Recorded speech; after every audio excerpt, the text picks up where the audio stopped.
Jason, as it is every week, Lee Summit Town Hall is brought to the people by our good friends at Budget Blinds of Lee Summit. Budget Blinds! How can you not like those people? They are, as they say, they're good eggs. They are. They're good eggs, good people. Jason, coming up is a really cool event at Budget Blinds of Lee Summit. It is Pillows and Pinot. You get an opportunity to design your own fabric for custom pillows, drapery, Roman shades. You can bring in whatever you want, work with their fancy digital fabric tool, which, by the way, It is pretty fancy. I didn't even know existed until not that long ago, that there were digital fabric tools that you can make your own custom fabric. So you buy a pillow, you pay $50 for the guest, you get the pillow and wine and snacks and all kinds of good stuff. You can bring in like color swatches or other fabrics or things for matching ideas and just go crazy and make yourself a cool pillow. So it's like a wine party, and you get something cool for your house when you're done. That is the way it works. Awesome. Can I tell you a little secret? What's that? I was talking to the good folks at Budget Blinds of Lee Summit earlier. Mm-hmm. I think the wife and I, we might get a little sneak peek at the fancy digital about making some pillow fabric. So you're going to get that before the event, which, by the way, is May 24th, 6 p.m. I might get a sneak peek. That is very cool. See, these are the advantages of being a big-time media guy like you. That's true. And if you want to join in the Pillows and Pinot event, check out the Facebook page for Budget Blinds of Lee Summit. They've got an event page there, or you can click on their ad on link2leesummit.com and buy your tickets right there.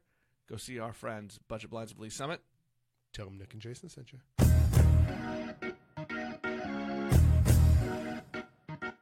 Hello and welcome to this Friday edition of Lee Summit Town Hall. My guests today are Lee Summit residents Aaron Simpson and Ryan Shred. Ryan, congratulations, you're now a repeat guest for Town Hall. Oh, yeah.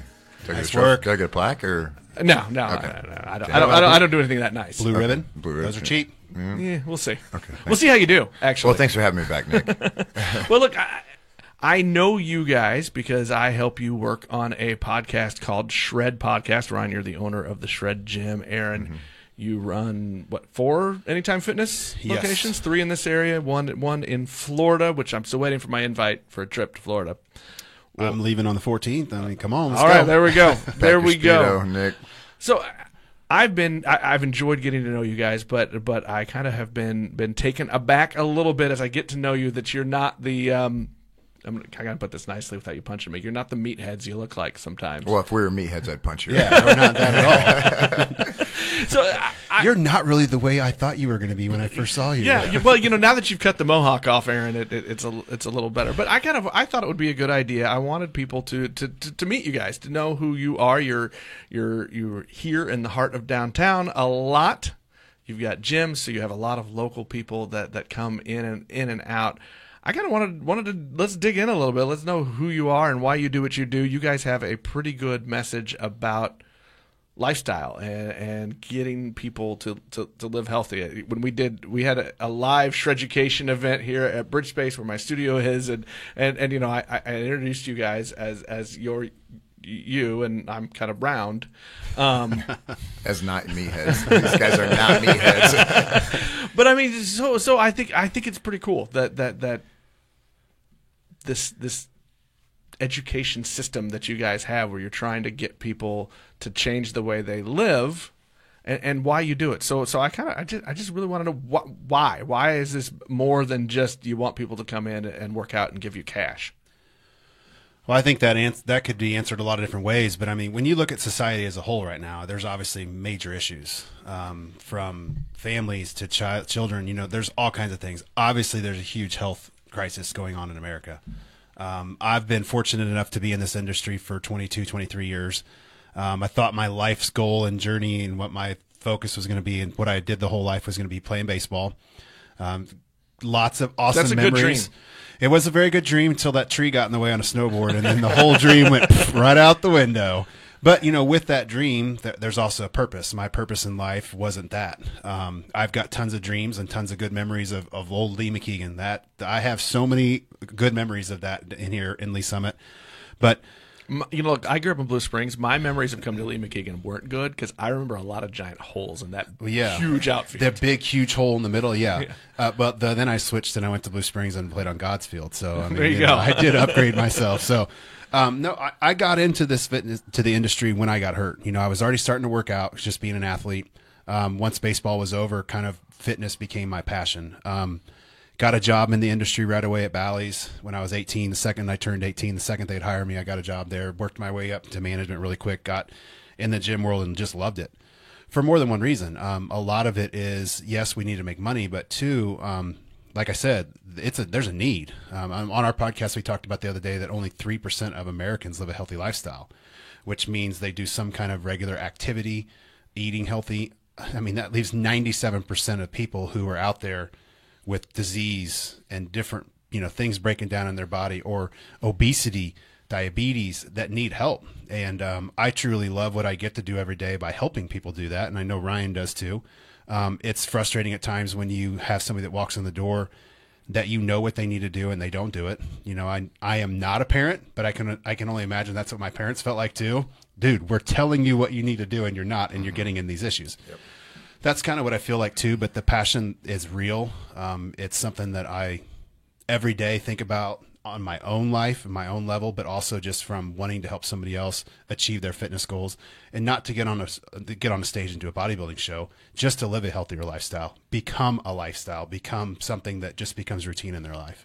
Right. I should have said this in the note, and I wanted that you are an advertiser at Link to Lee Summit and through my podcast, but that's not why you're here. I thought I should be, open and transparent about that. But I think it is cool because that's how I met you. Your donation did not get you on yeah. But that's how I met you, is just, hey, here's a guy with a gym who wants to promote his business. And then now there's you even now have me as a client. So we've kind of swapped that role a little bit. And you didn't start me out by just throwing me in the gym and saying, go lift weights, dude. You started a pretty holistic change. I mean, you actually interviewed me and my wife before we started anything. So talk about that approach a little bit. Yep. Well, the approach is different for everybody. Everybody's different. So I have to learn your dieting past. I have to learn what you're currently doing if I'm going to be able to build a program for you that you're going to be able to stick with. So when we try to get programs for people, when Aaron talked about a lifestyle change, you have to be able to adapt for lifestyle. Because I've dieted people for a long time, a lot of different ways.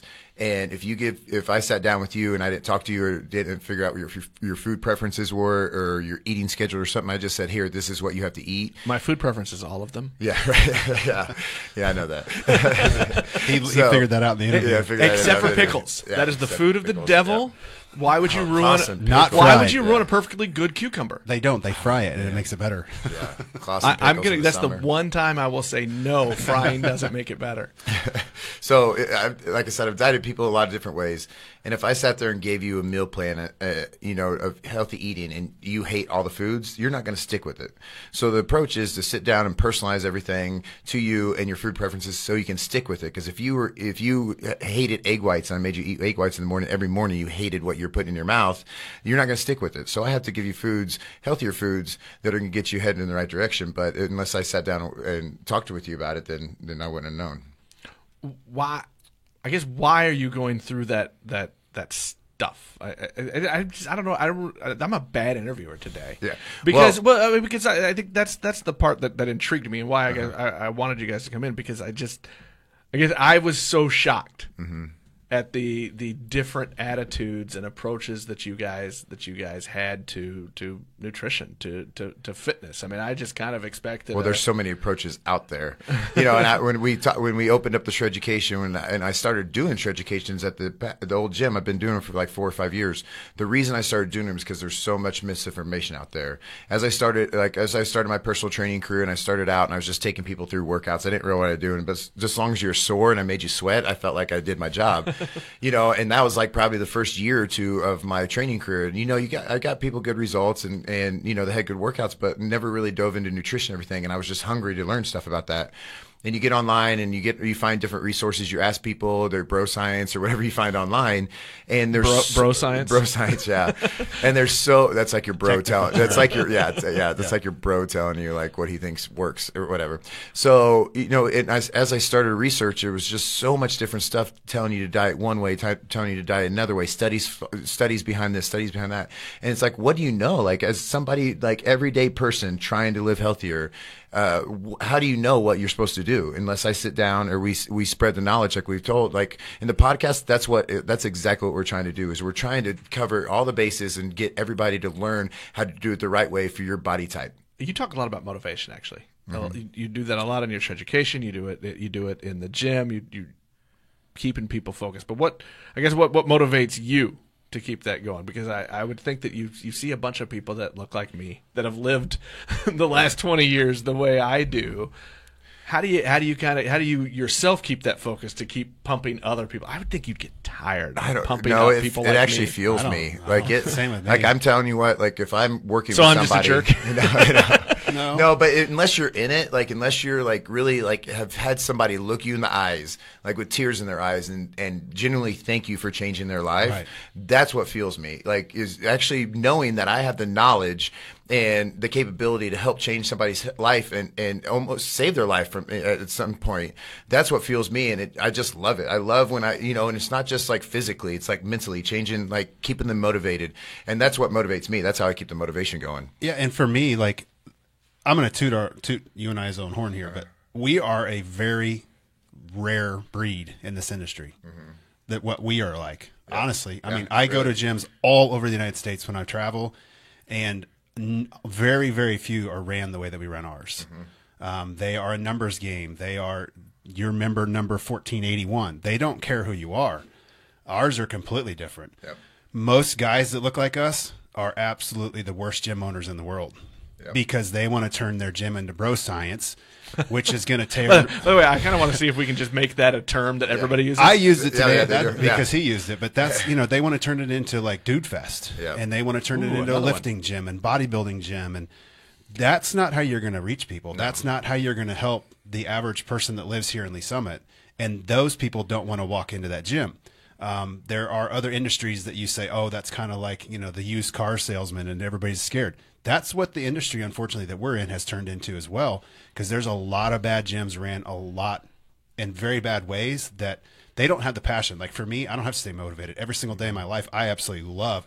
I get to do what I get to do every day, which is a dream job every day. There are very few people that actually are doing something every day that they absolutely want to do. Now, Aaron, you are a franchisee. Right. So you buy into Anytime Fitness. You've got, like we said, 4 locations. You still refer to yourself as a boutique gym, and I don't know when you're talking bro science, can I say boutique? Yeah. Boutique, and that's what you have at Shred. You have your one location for now. Yeah, for now. Yeah. But is that do you guys see that as maybe that's going to be a trend? Is that the way to build for the future? The type of like a boutique. That's exactly. I mean, Anytime Fitness is the fastest growing franchise in the world. It's been number 2. It's been number 1 back and forth. It's for a reason. The big giant box gyms. Yeah. I mean, how many people listening right now want to walk into a big box gym?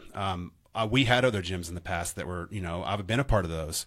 What sold me on Anytime was the fact that my mentality, my beliefs, we talk about it's a community, it's a family, it's an environment where any of my members listening right now probably know that every time they walk in the door with 4 locations, I call them by name.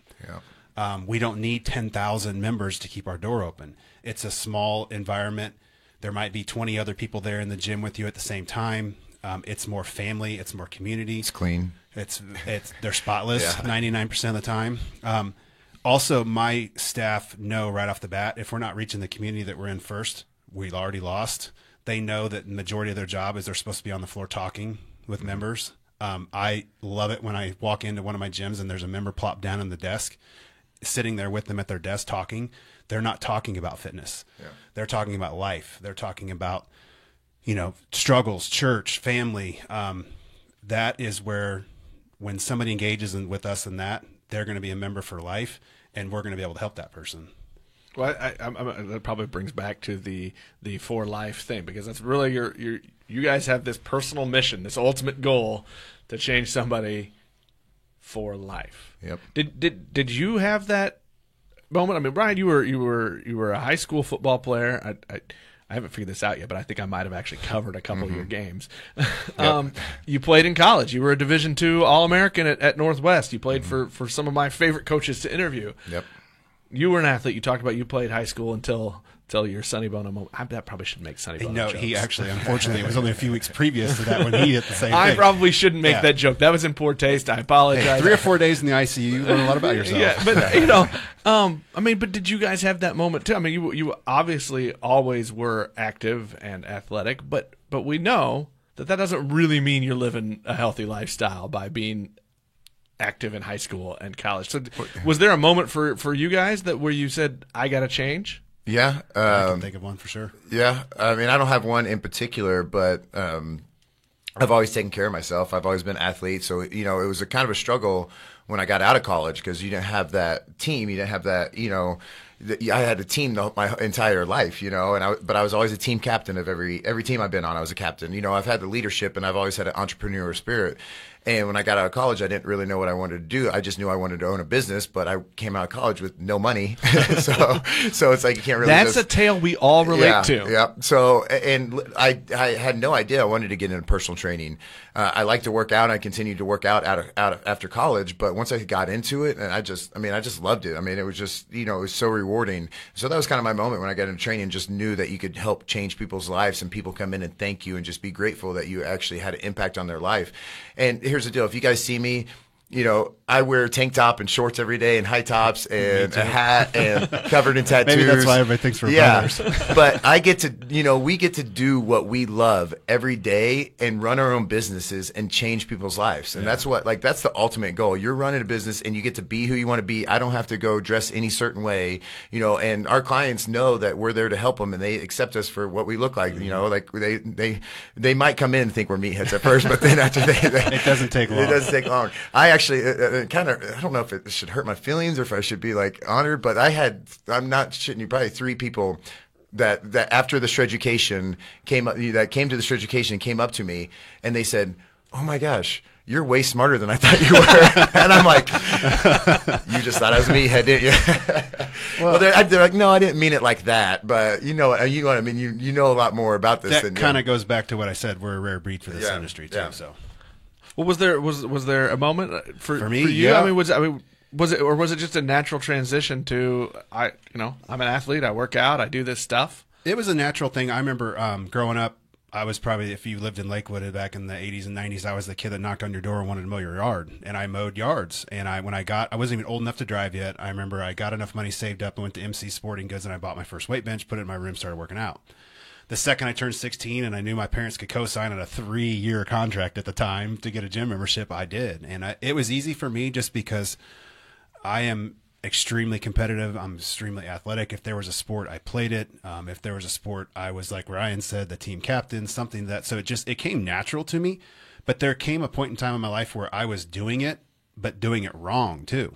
To where I was lifting all the time. I was seeing gains. I was getting bigger. I was getting stronger. I've always been blessed with being extremely strong, but I can remember the picture that I saw of my wife and I standing in a friend's shop over Christmas, and I thought I was bulking in the winter, 255 pounds, and I saw what my face look like, and I'm like, holy cow, I got that big.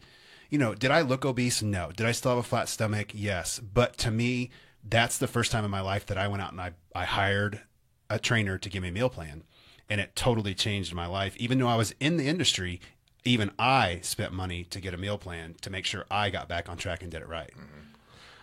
Well, I'm curious, and this really isn't about fitness, but that you both just brought up entrepreneur. You kind of had that in you already. You started mowing at 16. Look, and there's a few people in our community that have great stories that started their business life just mowing lawns. Yeah. What have you learned, I guess, in the last, you've been doing this you've been an owner for 10, 15 years, Aaron. You've been going about 10 years, right? And Shred has been about 4 or 5, but you've owned some other gyms. So what are some things maybe that you guys have learned as entrepreneurs, as business owners, that maybe you pass some lessons off to others? Yeah. One, everybody thinks, oh, it must be so nice. You get to work when you want, not work. No, when you own your own business, you're working all the time. All the time. I may be home certain days on a rare occasion early, but that doesn't mean I'm off work. I have businesses that are open 24 hours a day in multiple states. Do I want to change that? No. I love what I get to do, but you're going to work. I mean, there's no way around it. If you want your business to be successful, you have to put in the time or it's never going to make it. Yeah. Were there some stumbles you made along the way? sure. I just am kind of curious what those were. Well, I didn't listen to my wife on one of the gym investments that we did. Because my wife listens every once in a while. We all make that mistake. Yeah, I invested in a gym. Didn't lose a lot of money, but the gym didn't go under. It wasn't the right move for me. Yeah, I've made mistakes. I mean, I'm sure I'm not done making mistakes either, but every mistake to me is a learning experience that I know the next time, I guarantee I'm not going to do that again. And it makes me a better business owner now. I've been fortunate enough since 2001 to never have to work for somebody. I've never been guaranteed a paycheck since 2001. Where my wife and I are extremely blessed. I know God's got that purpose for me in my life of where we're going to go. Do I even know I'm going to be in the gym industry the rest of my life? No, because I'm in other industries other than gym business now. I just love being able to know at the end of the day, I'm doing it for myself. And if I make it, great. If I'm losing money, it's on me. It's on nobody else. Does that, and I don't know if I should term this bad investment, but maybe wrong investment for you. Does that make you hesitant now when you make decisions? Absolutely not. I don't think that you have the ability to be a good business owner without making some mistakes. And you said you were talking about fear, and I can't remember if that was in our podcast or this one, but false evidence appearing real. When I was younger, I was scared to spend any money on my business because I felt like, oh man, I don't have it now to spend. The second I realized, you know what, there are times now I do stuff in my business that I'm like, crud, I don't know if I really have the money, but I'm doing it. And it's worked. You have to invest in your business. I probably spend more money, and I know you add equipment all the time. I spend more money adding stuff to my gyms than probably anybody else does. But if I don't continue to keep my gym up to par, then I'm going to be just like everybody else out there, and that's exactly what I don't want to be. Ryan, I'm curious kind of your take on this. I am not a risk taker by nature, and I've now been in business for myself almost 4 years. If you had asked me 5 years ago or beyond, I would have said, no way would I ever do that. And circumstances happened that led me to it. So I'm learning to be a risk taker. But I'm curious, Ryan, because your attitude and your take on that, on how much do you need to embrace risks to make things work? I'm a big risk taker. And I'm a sink or swim type of guy. If I decide I'm going to do something, I'm going to make it work. And as long as you believe in yourself and you believe that you're going to achieve, then do whatever. I mean, if you're sitting around right now, and I'm going into the motivation thing, if you're sitting around and you don't like what you do, but you have a passion that you want to do something else, figure out how to do it and take the risk, and it will come out. You'll come out ahead. I promise you. Yeah. I took a break from training. So I had my first gym. I had a bad partnership. That was my bad. People said don't go into partnership with your friends. I went into partnership with my friend. It didn't work out. At the time, one of my clients hired me to go work for him. I was 20. I think it was 25 or 26, went and worked for him, and it wasn't like the corporate environment, but I was working for somebody, which even though it was laid back, I didn't like being told what to do, and like, you can come at this time and you have to go at this time. Like, I don't do well with that. Like, you can ask my parents. I don't do well with that. So, I mean, I was really successful there, and I was making, I was 25, 26 years old, making easily 6 figures, and I just got burned out on it one day, and I got tired, and I already had shred in mind, and I knew I wanted to get back in training because that's my passion, and I was literally just like having lunch in downtown Lee Summit looking for a spot, and I drove by the first location over here, and I saw a for lease sign, and I'm not joking, the next day I signed a lease and quit my job. So I go from making 6 figures to making nothing. you know, and so luckily I was in a position with my ex-wife where I could do that. But, you know, at the end of the day, I am still taking a huge leap. So I go into that gym with 0 clients, and I had to hustle. I had to I had to pound the streets. And that's what I try to tell my new trainers. I'm like, you're building your business. Like, you have to go, like, you have to own it as your own, and you have to build it. It's your baby. You have to nurture. And I was working 9 to 5 at my old job, and I was in the door at 9. I was out the door at 5, and it was the longest day ever. 4:59. Now I get to my gym at 4:30 in the morning, and sometimes I'll be there till 7 at night. I'll work. You know, I'm not joking. I will work 12, 14 hours a day, and it seems like I enjoy every second of it, you know, because I love what I do. Is there a balance of planning that goes with that? I mean, you just told the story of that you saw the lease sign and the next day Jumped, yeah. you jumped in, but is there a balance of planning that goes with that leap attitude? Well, yeah, absolutely. I mean, I had it envisioned in my mind. I like to visualize a lot, so I knew exactly what I wanted to do. I had it built in my head. I'm not a business plan type of guy. Like, I'm not going to write down a business plan and go through all that. That's just not how my brain works, and it's worked out for me so far. But but I'm just like, go at it and make it work, and that's what I did at the last gym. I've been when I was at Shred, I was growing out of that. And literally, I was going to meet Aaron at 3rd Street Social for our happy hour, our business meeting. Yeah. Meetings. And I walked by and I saw the for rent sign on the old music spot. Called the guy, begged him to hold it for me. I didn't have it funding figured out. I didn't know anything, but I'm like, I'm going to get that place because I just knew. And then I took the leap. It's like, that's what I do. Yeah, I think you've got a little more analytical mind. Yeah, I do the business plan. I saw a look of fear when he said that line on your face. Well, that's what makes us, like, Ryan he runs all the training at all of my locations except for the one in Florida. It's a little far for him to commute for that. Far, but that's why we make a good partnership too when it comes to that, because there's checks and balances. That there's times where he's ready to do something. I'm like, all right, man, like, I don't know, but like, okay, do it. And then there's times where I'm like, well, wait, no, we need to balance it out here. But you have to take risks. I literally bought a gym in Florida that I never even stepped foot in until 2 months after I bought it. I'd never sight unseen. That seems a little crazy to me. Oh, I mean, you do your research as much as you can, but my wife and I went into this, every single thing we've ever done. If it didn't feel right, and if it wasn't perfect timing and God wasn't in the middle of it, and it wasn't going to work in the first place, or all of a sudden there's all these difficulties that start popping up, and boom, you just get out.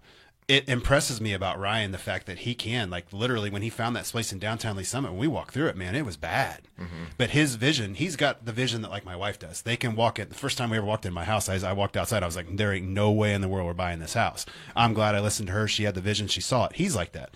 He saw what that place could be, and he jumped and he did it. Where there might have been somewhere else that was already ready to go, and there was one that was ready to go, but he's like, no. And it's worked out great for him. It's a perfect spot. And I think that that's what you have to be able to be willing to jump and go. Like, out of 4,500 Anytimes in the world, the one I bought in Florida, they told me was the fastest closing in franchise history, because I knew right then and there, if we didn't jump on it, that was an opportunity that we're going to look back on and go, crap, we screwed up. We should have done that. Yep. That ability that Ryan has, that's the thing I get jealous of. Like, I'm working to get to that point where I could trust the vision enough to just make a snap decision. You got to. I mean, and it's just instilled. Like, everybody's different. Like, there's stuff that that I'm like, God, I wish I was more analytical like Aaron. I wish I was better. But that's not how we're wired. And that's and I just you got to go with what your strengths are and just know it's going to work. If you go into a weight loss program, if you go into any business venture, if you go into anything with the self-doubt, and we had the podcast about subconscious thought. If you're constantly thinking that you're not going to succeed, then you're placing yourself up for failure already. So, like, if you have any negative talk thinking that you're not going to be able to achieve what you go after, and if you think about some of the Donald Trump, some of the wealthiest people in the world, they all take risks. Like, you have to take risks to get there. And your risk level is going to be based on you. I mean, there are some people that are cool with just one location, and they have that one location for 30, 40 years. My brain doesn't work that way. Like, I want multiple locations, and it's not even about the money. There's just something about maybe a little bit. Yeah. Well, like, my word of 2018 was patience. My word of 2019 for myself was unstoppable. I was patient through 2018, just kind of sitting back going, okay, what's next? Where's the next, avenue or venture that we can do? Sometimes my wife's like, why aren't you satisfied with what you have? And I am, but I know that I can do more. I know that my purpose is greater than what I am doing right this second. And what I love about it is now I'm being able to impact and change people's lives in Florida. and I'm being able to do it here. And yeah, it doesn't stink now in the wintertime. I can go to Florida. But that's the passion for me. When I was down there a week ago or so, you know, I spent, just like Ryan, I got to the gym super early in the day. I literally did not leave a 2-mile radius from our place that we rented to the gym the whole entire time I was there. I didn't go to one restaurant. I spent every second I could in the gym because I wanted to get to know and meet everybody there that was walking in the door, start learning them by name so that when I'm there, I know I can come back in a couple weeks and be like, you know, Nelson, how's the last couple weeks been? You know, how's your wife doing? I know we talked about, you know, that's something that is a passion for me, and Ryan's the same way. My members become like family. And Ryan, I mean, how many gifts did you, I don't know how, I haven't got the gift thing yet. Yeah. But I'm kind of My jealous birthday, about that. Christmas, I get he showered. gets gifts like nobody's business. But Yeah, and that you know, that's what we pride ourselves in. Like, it's a sense of community. I just had a new lady that joined the challenge come up the other day, and she's like, I've been to so many gyms, and she's like, I've never had a gym experience like this. Just because we know her name. I mean, anytime anybody walks in my gym, I take them around, I introduce them to all my trainers, shake their hand, take them up to the smoothie shop, meet everybody there, and just, you know, make people feel welcome. That's what it's all about. I've been to box gyms where I walked in, and you got some kids sitting down in a chair like, hey, what's up? When you walk in. if they even address you. And then you got. You actually did it the first time I met you. I wasn't even a gym member. I wasn't there for a member. The first time I met you, you took me around. And Oh yeah, introduced you me. got. I mean, and that's what people want. You know, it's all about customer service. So you're talking about like tidbits of anybody. Like if you got advice for anybody, if you give people good customer service and make them feel welcome, then they're going to come back. Whether it's a restaurant, anything you do, if you don't get a good feeling, if you don't get a good vibe from where you're at, then you're not going to succeed. that's why Norm always went to Cheers every time Yeah, he walked that's in. right. Norm! That's right. That's one thing. But if I could give scores during podcasts, I would have just given you points for Yeah. old 80s show Hey, references. I'm an 80s guy. if you're thinking about starting a business, one of the best books, and it's a real short, easy read. But have you ever read? Who Moved My Cheese? No. Or Who Moved the Cheese? Okay, great book. Read it. It's a short, and it just gives you. It's basically this guy meets another guy, and they're starting to tell stories, and he's giving him business advice via stories. And one of the things that has stuck out. I read this book a long time ago, and one thing that stuck out with me, and it's always in my head, and this is how I run my business, is when you run a business, you always have to give more in use value than you take in cash value. And if you stick by that, then you're going to be successful. And that's what I've always done, and I've been successful in every business I've had because I give more in use value than I take in cash value. Like that's stuck with me so hard. I like that you gonna write that just down. used one of my favorite words when you started, and you used one of my favorite phrases. You said community, and I think a lot of us can relate to that. I mean, you know, that's the thing when I started this little media thing and a local podcast is I love this community, but I wanted to create a community where we can tell each other stories, we can talk about some serious issues that are happening in town, and make a community a good place to have those conversations. I like, and I think that we all search for that sort of thing, so that we can move forward and keep progressing. And then that gets back to, you used one of my favorite phrases. You said you asked yourself through all of 2018, what's next? My wife and I love that phrase. That is a thing that we work very hard to always ask that question, so that while allowing ourselves to do the things we enjoy, we're also prepared for what's the next thing that we can do. What's the next thing that's, we'll steal from Netflix, that brings us joy. But what is that next thing? And I will tell you, she's a cancer survivor. When she was going through all those treatments, our thing was, what's next? Let's do this. Then what's next? What's the next step? What is the next? So I like that. I think that's good advice for everybody as you're planning for whatever your next venture is, whether it's business, whether it's life. Yeah, I mean, exactly. And I mean, my other word that it's funny, like how much I learn sitting in church every week that goes back and relates to the gym industry is crazy to me. And the word community was really spoken a lot. I go to Journey here in town, #Journey. By the way, that is excellent cross promotion. Yeah, for I yourself appreciate there. it. Hey, I don't have anything to do with the church other than I go there. You should tell the pastor there may be an invoice coming. No. I don't need any money for it. No, from me. Oh, well, there you go. Oh, sorry about that. I'm I didn't say the whole name, so I left out I'm two kidding. words. I'm kidding. But I've learned, just like the word that was used was community. And it dawned on me, a long time ago, a while back, that, hey, a gym is a community. I always said family, but it's a community. Like a church doesn't need a building to be a church. The church is the community of fellowship and people that are involved. The same with the gym. We have to have a building, but we can go anywhere and we're still a community. I was fortunate enough for my parents to move from Chicago to Lee Summit when I was a kid, and I don't think that we'll ever leave Lee Summit. We absolutely love Lee Summit. This is what we bleed Lee Summit. We love it. I couldn't imagine living in another spot in Kansas City. the community means a lot to us. We try to do everything we can. My wife has a business right here in downtown Lee Summit. We spend most of our time in downtown Lee Summit. It's awesome that we've been able to be in this community, and I just want to be able to help the community and grow the community and get more people loving the community just like we do. Mm-hmm. Well, guys, I appreciate you taking a little bit of time coming on the show, letting people know who you are, kind of the stories behind you and your businesses. I wish you all luck in your businesses, in your awesome podcast. Thank you. I may or may not We should, produce. yeah. we wish you luck too, Nick, on taking those risks. Well, now comes the awkward. That was the awkward moment of promotion. Well, we're going to challenge you. We're going to challenge you, and we want to be told when you make your next big risk. There we go. Well, hey, what's next? What's next, guys? And look, this will lead right into the commercial that comes at the end of this show. What's next? I'm about to hit that 30 pounds lost. Nice. Yeah. Congratulations. After starting my lifestyle change. That's right. So, thank you, guys. We will talk to everyone on Monday. Today's episode of Lee Summit Town Hall is brought to you by Shred KC. Jason, I'm not going to talk about me this time. It's going to be a little That's weird. gotta be painful for Yeah, you. I'm not going to talk about me this time. Here's what I am going to talk about. Coming up, starting June 17th, they've got another big challenge coming up. It's the 60-day team challenge.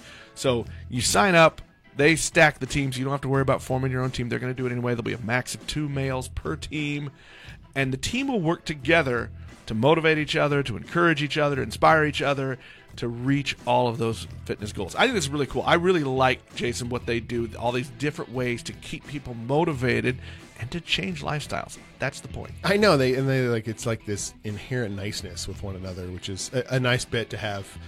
Given what we've been talking about recently, well, you get unlimited classes for those 60 days. So there's like 25 different options a week. You get workshops, 2, not 1, but 2 3D body scans, which to me sounds like some sort of horrible piece of objective self-reality that I don't want. But I understand what It's the scariest part of everything. Yes. You get a trainer or a coach for your team. You get all kinds of tools to work together, even though these people you weren't necessarily there. There's challenges. If you reach your goal, you get part of your feedback. And Are you ready? The big prize? the big prize, What is it, Jason? What is it? the top team gets to go to Vegas, baby. Vegas, baby. Hey, look, this is a lot of fun. You get unlimited classes. The meal plans change every week. Your menu changes every week. So this is cool. If you're ready, if you want another way to stay motivated and to get to your I know it's fitness hard. dreams, It's hard to fitness on your own. You really do. It's better if you have like a buddy or somebody to help you with Squat up, accountability. baby. Yep. So Go to do that. Shred. Hit. 60dayteamshred.com. That's the one. Tell them Jason and Nick sent you. You have been listening to Lee Summit Town Hall, a Link to Lee Summit podcast with hosts Nick Parker and Jason Norbury. A proud member of the Fredcast Network, you can subscribe to this podcast on most of your favorite podcast apps and catch us every Monday, Wednesday, and Friday for all the news, analysis, and conversations on the Lee Summit community. Connect with us on Facebook at Link to Lee Summit or on Twitter at LS Town Hall.